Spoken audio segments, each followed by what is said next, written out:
નમસ્કાર વાલા વિદ્યાર્થી મિત્રો, સ્વાગત છે આપ સર્વ વિદ્યાર્થી મિત્રોનું તમારી પોતાની યુટ્યુબ ચેનલમાં। આજે આપણે ધોરણ 8 હિન્દી વિષયના પાઠ નંબર 3 મત બાટો ઇન્સાન કો ના અભ્યાસ અને સ્વાધ્યાયનું સંપૂર્ણ સોલ્યુશન મેળવીશું। તો તેમાં સૌપ્રથમ છે અભ્યાસ। તો તેમાં પ્રશ્ન નંબર 1 છે પ્રશ્નોं के उत्तर दीजिए। તેમાં પહેલો પ્રશ્ન છે इंसान को बांटने का अर्थ क्या है। तो जवाब में आवशे इंसान को बांटने का अर्थ है सभी मनुष्यों को समान दृष्टि से न देखना। आज उच्च नीच, जाति पाति, गोरा काला आदि भेद कर लोगों में अलगाव की भावना पैदा कर दी गई है। सभी मनुष्यों के रक्त में एक जैसी लालिमा तथा उनमें एक जैसी भावनाओं की अनदेखी कर केवल उनके बाहरी स्वरूप पर ध्यान दिया गया है। इस प्रकार इंसान का बंटवारा किया गया है। ત્યારબાદ બીજો સવાલ છે लोगों ने भगवान को किस प्रकार बांट लिया है। तो तेना जवाब में आवशे कुछ लोगों के भगवान मंदिर में तो कुछ लोगों के भगवान मस्जिद में रहते हैं। कुछ लोगों ने अपने भगवान के लिए गिरजाघर बनाए हैं। एक ही भगवान को लोगों ने अलग अलग ढंग से देखा है, वे उनकी अलग अलग तरीके से पूजा करते हैं। इस तरह लोगों ने भगवान को बांट लिया है। ત્યારબાદ ત્રીજો સવાલ છે चट्टानों की प्यास कैसे बुझाई जा सकती है। तो जवाब में आवशे चट्टान का अर्थ है वे लोग जो भेदभाव के जुल्म सहते सहते पत्थर जैसे कठोर हो गए हैं। हमें उन लोगों के साथ समानता का व्यवहार करना है, उन्हें भी अपनत्व प्रदान करना है। इस प्रकार प्यार का शीतल जल देकर चट्टानों की प्यास बुझाई जा सकती है। ત્યારબાદ જોઈએ પ્રશ્न नंबर 2।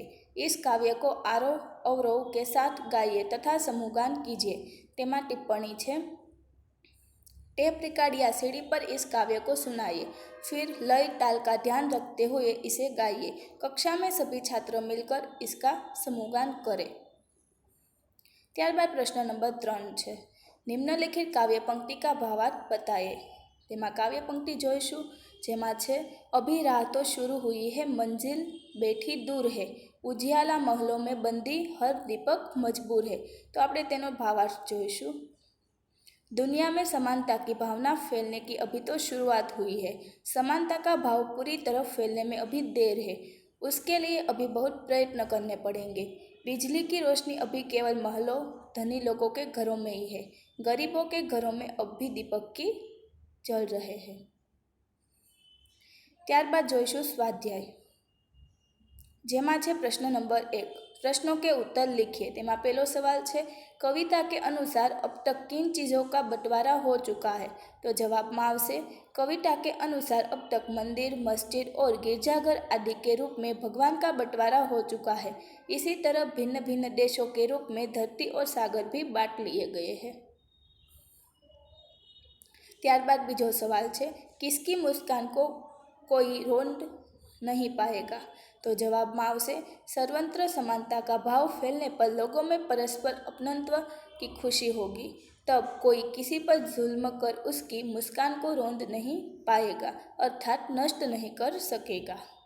ત્યારબાદ છે ત્રીજો सवाल हरी भरी धरती को कौन सी परिस्थितियाँ रेगिस्तान में बदल सकती है। तो जवाब में आवशे वर्षा के लगातार अभाव और भूकंप के तेज झटके धरती की हरियाली नष्ट कर सकते हैं। प्रकृति के ए रौद्र रूप हरी भरी धरती को रेगिस्तान में बदल सकते हैं। ત્યારબાદ चौथो सवाल है उजाले को बंदी बनाने का क्या अर्थ है।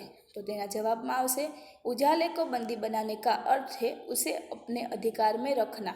इसीलिए बिजली की रोशनी अभी धनवानों के घरों में ही दिखाई देती है, गरीबों की झोपड़ियों में नहीं। ત્યારબાદ પાંચમો सवाल है यह कविता हमें क्या संदेश देती है। तो जवाब में आवशे यह कविता विश्व के लोगों को सभी तरह के भेदभाव भुलाकर मेल मिलाप से रहने की सीख देती है। इस प्रकार यह हमें विश्व बंधुत्व का संदेश देती है। ત્યારબાદ છે प्रश्न नंबर 2 निम्नलिखित शब्दों को शब्दकोश के क्रम में लिखिए। तो विद्यार्थी मित्रों आम आपने शब्द आपेला है तेने आपणे शब्दकोशना क्रम में गोठववाना रहेशे। जेमां शब्दों है प्यासी, आंगन, सागर, इंसान, वितान, ऊपर, रेगिस्तान, मंजिल, घाटी, गिरजाघर, मुस्कान, चट्टान, उदास अने बंदी। तो तेने આપણે શબ્દકોશના ક્રમમાં ગોઠવવાના રહેશે, જેમાં સૌપ્રથમ છે આંગણ, ત્યારબાદ છે ઇન્સાન, ત્યારબાદ ઉદાસ, ઉપર, ગિરજાઘર, ઘાટી, ચટ્ટાન, પ્યાસી, બંદી, મંઝિલ, મુસ્કાન, रेगिस्तान, वितान અને सागर। ત્યારબાદ છે प्रश्न नंबर 3। आज के इस आधुनिक परिवेश में संयुक्त परिवारों की जगह एकल परिवारों ने ले ली है। एकल परिवार के पक्ष विपक्ष का कक्षा में चर्चा कीजिए। जेमा शिक्षक बोलते हैं, आज संयुक्त परिवारों की जगह एकल परिवारों की हवा चल रही है। सुभाष, तुम इस बारे में क्या सोचते हो?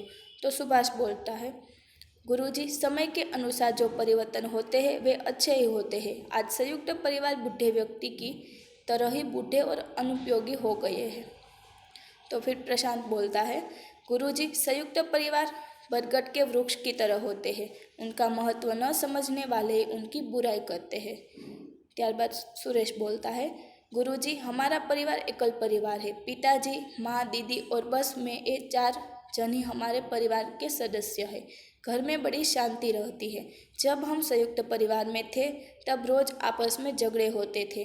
पुरुष खर्च के बारे में और महिलाएं काम के बारे में झगड़ती थी। हम शांति से पढ़ भी नहीं सकते थे। इसलिए मैं तो एकल परिवार ही पसंद करता हूँ।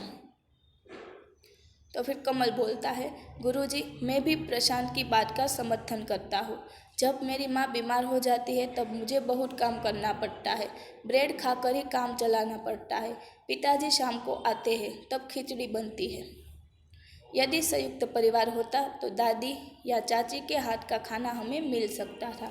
तो फिर सुमन कहता है, गुरुजी, एकल परिवार में बच्चे बिगड़ जाते हैं। हमारे पड़ोस का लड़का माँ बाप के न रहने पर इंटरनेट पर वह सब कुछ देखता है जो उसे नहीं देखना चाहिए। बच्चों के चरित्र को बिगाड़ने में एकल परिवार जिम्मेदार है। तो फिर राजेश कहता है, गुरुजी, हमारे पड़ोस में संयुक्त परिवार है। कोई बीमार होकर अस्पताल जाता है तो बारी बारी से घर के सदस्य उसकी देखभाल करते हैं। क्या एकल परिवार में ये संभव है?